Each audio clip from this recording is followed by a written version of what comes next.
नमस्कार प्रणाम। मैं नदमन तिवारी हूँ और स्वागत करता हूँ आपसे सभी का अधिवक्ता महोदय में। हम लोग बात कर रहे हैं इस समय लखनऊ विश्वविद्यालय के LLB 3 ईयर्स और 5 ईयर्स कोर्स के आपके सेमेस्टर एग्जाम्स को लेकर के। और आज के अपने इस वीडियो में हम बात करने वाला, थोड़ा देर से वीडियो आ रहा है, उसके लिए मैं क्षमा मांगता हूँ। ये प्रयास करेंगे कि जो टॉपिक आपके रह गए हैं मेरे बताए सवालों में से, उनको भी आप एक बार देख करके जाइए। आपका पेपर है सोशियोलॉजी का, और सोशियोलॉजी में जो आपका ये तीसरा पार्ट है उसकी 4 यूनिट है। पहली यूनिट सोशल वर्क की है, दूसरी यूनिट सोशल जस्टिस की है, तीसरी यूनिट सोशल वर्क और NGOs के मैनेजमेंट को लेकर के है, और चौथी यूनिट जो आपकी है वो सोशल वर्क और NGO के रोल्स को लेकर के है। इन चारों यूनिट में अगर देखें तो 4 करके 16 टॉपिक हैं, और इन 16 टॉपिक में से कौन से आपके लिए 10 महत्वपूर्ण होने वाले हैं, जिसमें से आप 5 सवाल करने वाले हैं, जहाँ से आपको 5 सवाल मिलने हैं, उनको लेकर के हम बात करेंगे। तो आइए हम एक करके आपके सोशियोलॉजी थर्ड के टॉपिक्स को लेकर के बात कर लेते हैं। पहला जो आपके लिए सवाल है, social work, social group work का मतलब क्या है, और इसका जो डेवलपमेंट हुआ है, जो इसका विकास हुआ है भारत में, विशेष रूप से भारत में जो रिफॉर्म्स इन इंडिया हैं, जो भारत में इसके सुधार हुए हैं, या बोले तो भारत में किन किन चरणों में इसका डेवलपमेंट हुआ है social work, social group work का, उसके बारे में एक सवाल आपको मिलता है। दूसरी चीज़ जो आपको यहाँ पे मेथड्स वाला जो लाइन है कि methods of social work practice, social work practice की जो मेथड्स हैं क्या क्या है, साइंटिफिक मेथड है क्या क्या, उसकी जो प्रक्रिया है, जो सामाजिक कार्य सोशल वर्क की जो प्रैक्टिस की जो बोले तो मेथड, पद्धति क्या क्या है। पद्धति में आप साइंटिफिक पर थोड़ा सा ज़्यादा जोड़ डालिएगा। तीसरे सवाल की अगर हम बात करें तो जो सोशल वेलफेयर वाला आपका जो टॉपिक है, उसमें सोशल वेलफेयर में आपको सोसाइटीज़ रजिस्ट्रेशन एक्ट के साथ में जोड़ करके पढ़ना है कि सोसाइटीज़ रजिस्ट्रेशन एक्ट 1860 का जो है उसको, उससे सोशल वर्क में क्या मजबूती आई है, उसमें सोशल वर्क को करने में क्या विशेषाधिकार मिले हैं, क्या प्रिविलेजेस मिले हैं, क्या राइट्स इम्यूनिटीज़ वगैरह मिली हैं, तो उसको वहाँ पे कनेक्ट करके आपको पढ़ना है। अगर चौथे सवाल की बात करें तो जो आपका सोशल जस्टिस का कंसेप्ट है, सामाजिक न्याय का सिद्धांत है, जैसा कि आप कॉन्स्टिट्यूशन के प्रीएम्बल में पढ़ते हैं तो वहाँ भी ये सब यूज है, सामाजिक न्याय वाला। तो जो हम लोग चूँकि सोशल वर्क की बात कर रहे हैं, तो सोशल वर्क के साथ सोशल जस्टिस को कैसे जोड़ना है, कैसे सामाजिक न्याय को जोड़ना है, उसका जो कंसेप्ट है, उसके जो सिग्निफिकेंस है, वहाँ पर वो चीज़ आपको पढ़नी है। उसके बाद अगर देखें तो आपको इंडियन ट्रस्ट एक्ट 1882 और कोऑपरेटिव सोसाइटीज़ एक्ट जो है आपका 1912 का, तो ये जो कोऑपरेटिव सोसाइटीज़ एक्ट है और जो इंडियन ट्रस्ट एक्ट 1882 है, इसके माध्यम से सोशल वर्क को करने में, इसके माध्यम से जो NGOs को मैनेज करने में क्या लाभ हुआ है, क्या विशेष योगदान हुआ है। जैसे कई बार सवाल पूछा जाता है कि NGO के आने से या कोऑपरेटिव सोसाइटीज़ एक्ट के अंतर्गत जो व्यवस्था है, या जो ट्रस्ट एक्ट में ट्रस्ट बनाने की व्यवस्था है, तो इन सारी चीज़ों से कितना अंतर आया है, कितना लाभ मिला है सोशल वर्क के, जो सोशल वर्क का जो उद्देश्य था उसमें। अगले सवाल की अगर बात करें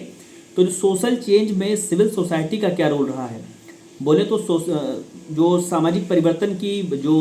विचारधारा है, सामाजिक परिवर्तन का जो एक कंसेप्ट है, संकल्पना है, उसमें कितना रोल रहा है सिविल सोसाइटी का, वहाँ से एक सवाल आपको मिलने की उम्मीद है।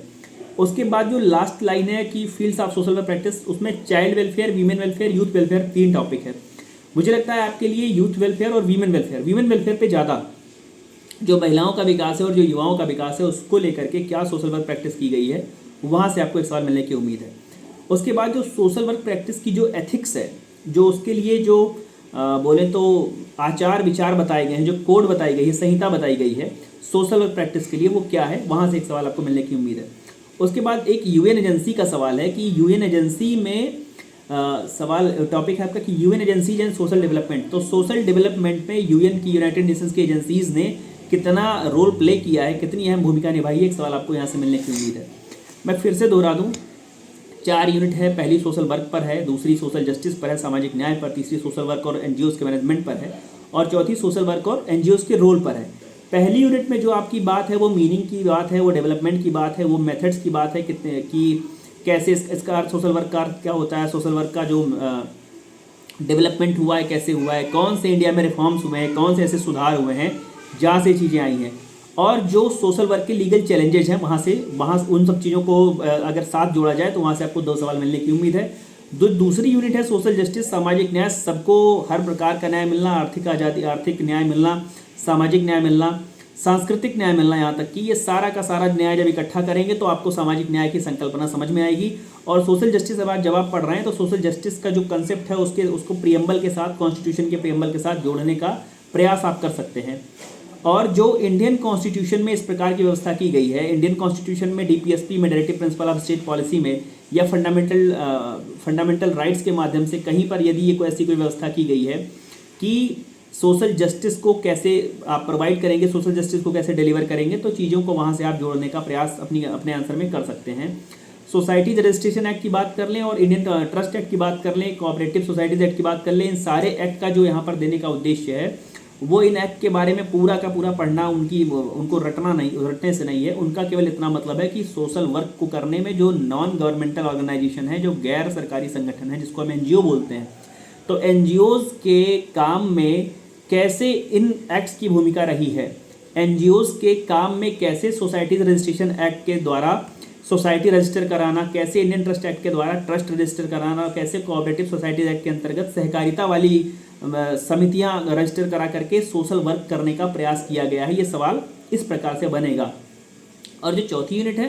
वो सिविल सोसाइटी को यहाँ पे एंटर कराती है। सिविल सोसाइटी को एंटर कराने का मतलब कि शुरुआत में आपने देखा वहाँ पे 3-4 जो है वो एक्ट के माध्यम से हो रहा है, और जो चौथी यूनिट में है वो कह रहा है कि सोशल वर्क में जो एनजीओ का रोल है उसमें सिविल सोसाइटी ने क्या प्रयास किया सोशल चेंज लाने में। और दूसरी चीज़ क्या है कि जो चाइल्ड वेलफेयर और वीमेन वेलफेयर के लिए काम है वो क्या है, और यूनाइटेड नेशन की एजेंसीज ने क्या इस परिप्रेक्ष्य में क्या काम किया है, इस कंटेक्स्ट में क्या काम किया है। तो ढेर सारी शुभकामनाएं हैं। सवाल थोड़े से आपको विचलित करने वाले हो सकते हैं। विचलित करने वाला, चौंकाने वाले का मतलब ये है कि आप सवाल को जब पहली बार में पढ़ते हैं, आप पहली बार में एक बार में जब 10 सवाल पढ़ते हैं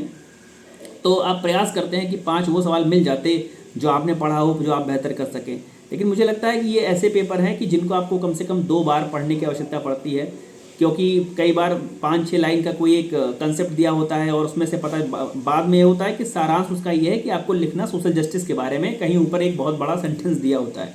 तो ढेर सारी शुभकामनाएं हैं। धैर्य बनाइएगा और गंभीरता के साथ एक बार अपना प्रश्न पत्र पढ़िएगा। नहीं समझ में आएगा प्रश्न को दोबारा से पढ़ने का प्रयास कीजिएगा, आपको आंसर वहीं पर मिलेगा।